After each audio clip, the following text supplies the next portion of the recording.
Hi, and welcome to Wrong Way.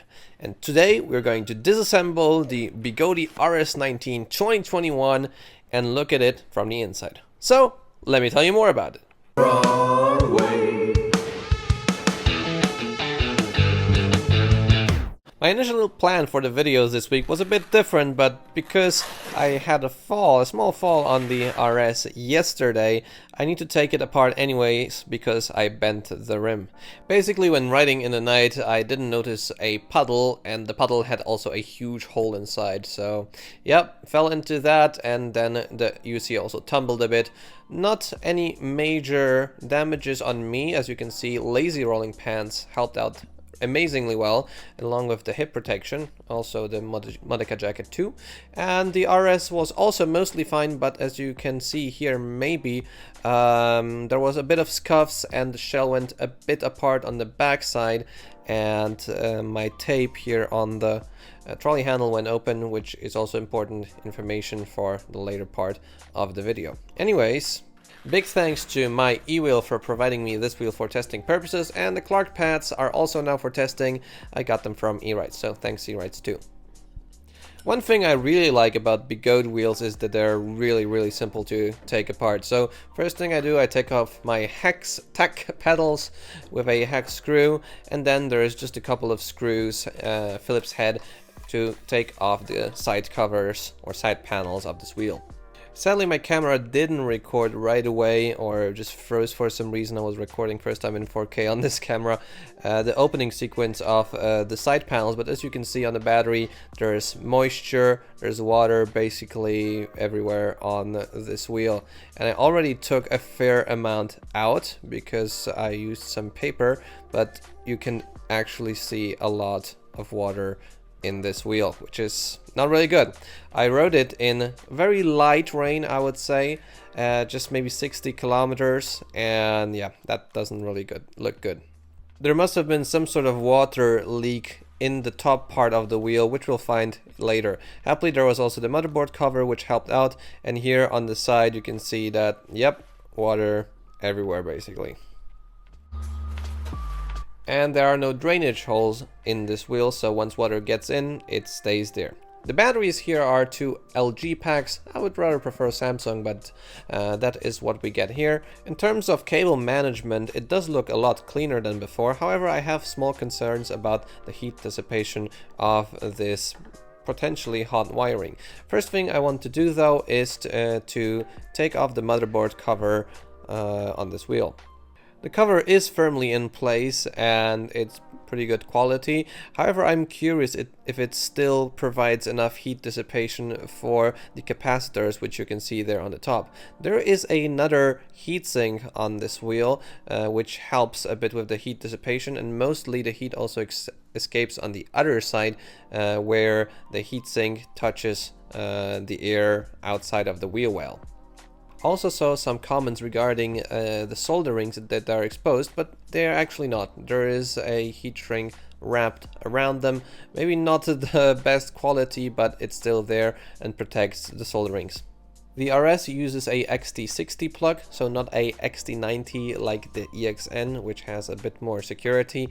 We'll also take a look at the fuse.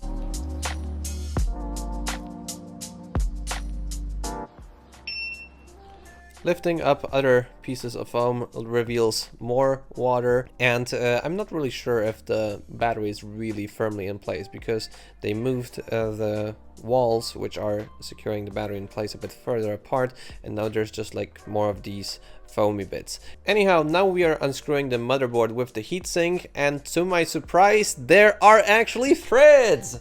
Yay! Finally! That's really good. If you don't know, before Begode was always using just wood screws into plastic. Now we have threads, which is an amazing benefit to the security. However, we are lifting up the motherboard because we want to see what's underneath, if it's really properly sealed. I'm also right away removing 4 of the motor wires because I need to take out the motor anyways. It's a bit of a hassle, especially for one connector which was really secured in place with the silicone. It's really safe but a bit hard to work on. Then I removed the 3 phase cables of the motor. Underneath the motherboard we see more water, not really sure if it's coming from behind the seal or if it was already there because of other leaks, but nevertheless it's still here. And this is also the main way the heatsink is dissipating heat from the hot motherboard. After drying everything off, I've decided to put a thick layer of silicone behind the motherboard in order to stop further water ingress from this side of the wheel. Then I screwed the motherboard screws or heatsink screws back in, and because they are threads, yes, it wasn't that hard and it will be firmly located in place. I really wanted to get to the bottom where the water is coming from, so I decided to take out the battery packs as well. I wish there was more protection for these battery packs. It's just like the heat shrink and the baskets basically for the individual cells. It's not as good as in motion, and this is what we get here. And behind the batteries as well, more water. After disconnecting all the wiring connected to this battery pack, I can take the pack out. I also do need to take the motor out, so I'm removing further 6 hex screws that hold the L hangers to the shell of the wheel. Then I remove a plastic piece which also has silicone around it that is passing the motor wiring through.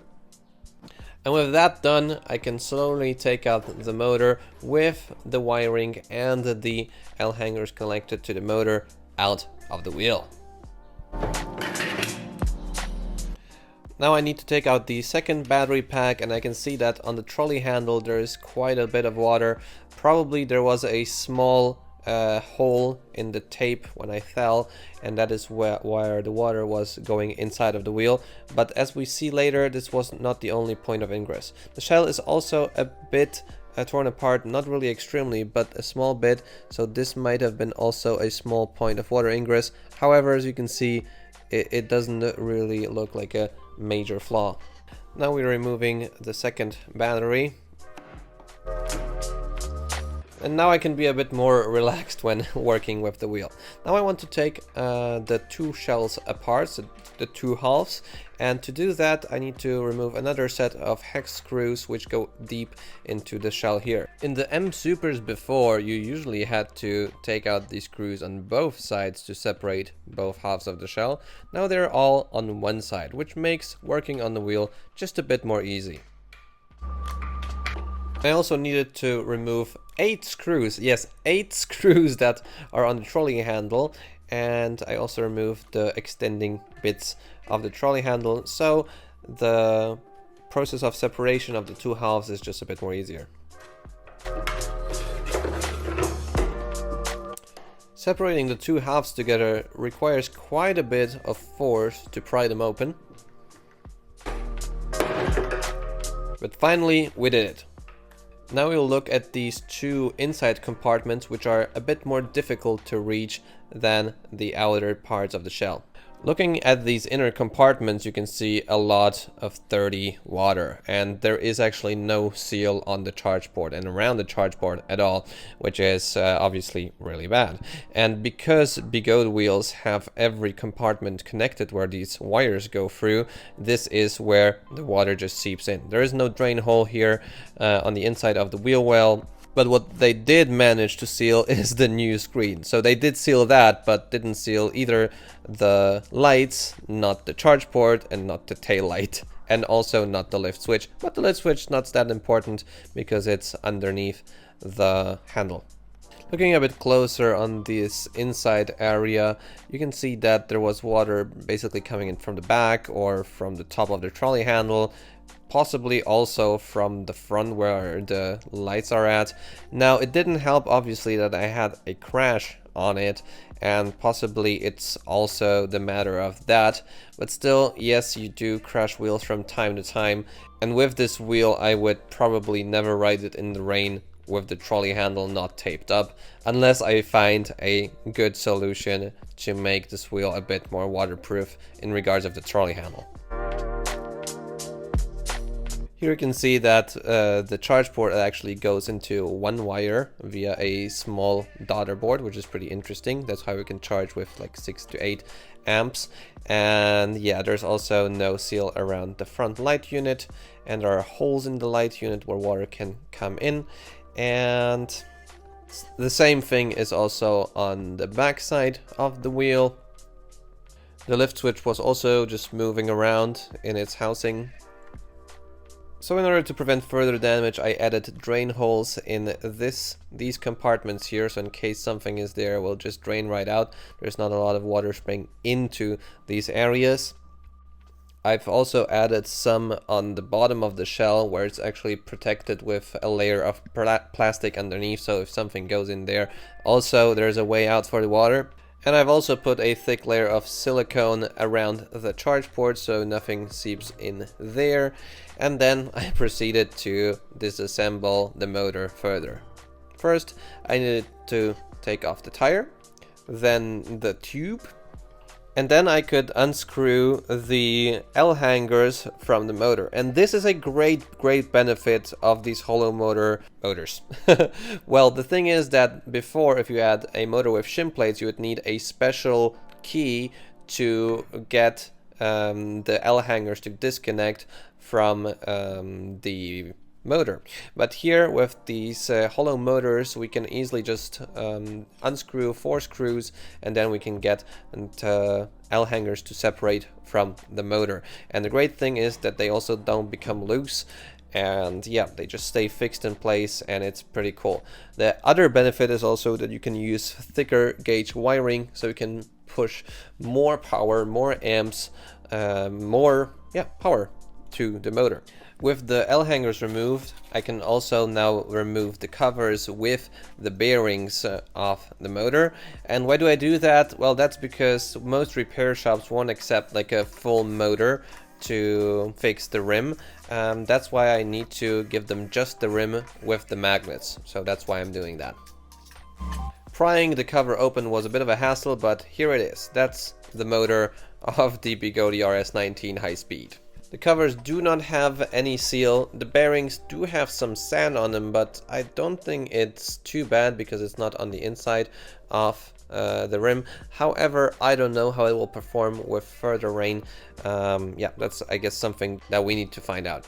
The magnets are holding both parts of the motor really firmly in place, but later on I managed to separate them. So in order to conclude this all, if you're a rider that rides primarily in good weather and doesn't ride in rain, this wheel is pretty much fine. There's not much to complain about.